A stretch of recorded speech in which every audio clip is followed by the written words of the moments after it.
In a frantic effort to achieve an ambitious 80.3 billion Ghana cedis tax revenue target for the year 2022 and also attain a tax to GDP ratio of up to 16.5%, the government has initiated moves to widen the tax net and broaden the tax scope.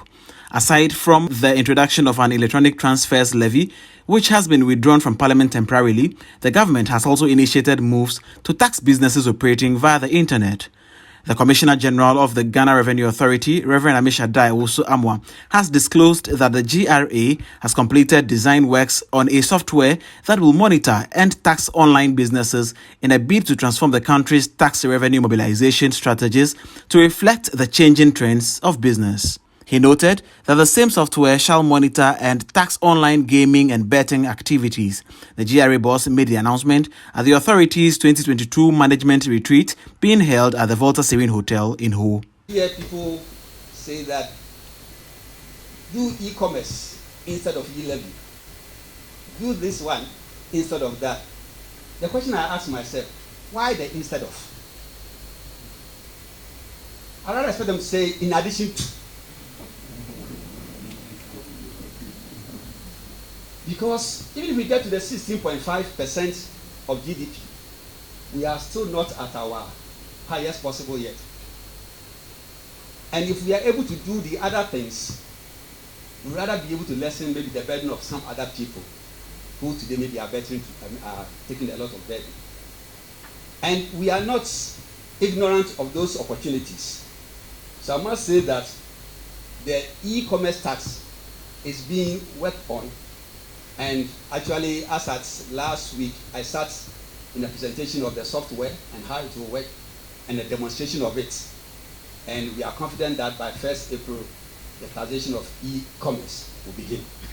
Reverend Amishadai Owusu further clarified that the e-commerce tax will be targeted at online service providers, both local and foreign. He expressed confidence that a collaboration with the National Communications Authority will ensure the successful implementation of the e-commerce tax. The pilot will be, so the same platform will be used for e-commerce, it will be used for gaming and betting, and shall also be used for the VAT or VAT. And then it will ensure that all these players they are taking part. And from 1st April, we'll start the pilot test with a number of identified players in this area, and then by June we'll go complete the whole country. So that is the target for the e-commerce, the gaming, and then the electronic VAT invoicing. Are you guided by the powers of some of those multinationals you seek to tax, and whether they will be willing to comply with the directives from here? There are a lot of ways of handling it. For example, before you operate in Ghana, you know there's a gateway that comes through the country, and then the National Communications Authority has a way of handling it.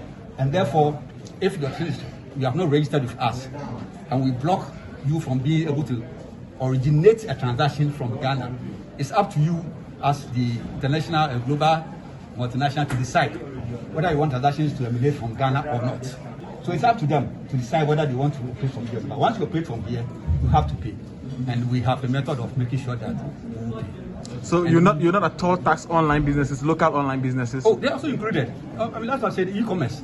So whether you are Alibaba, whether you are Tonatong, or whether you are, I'm just citing examples, okay.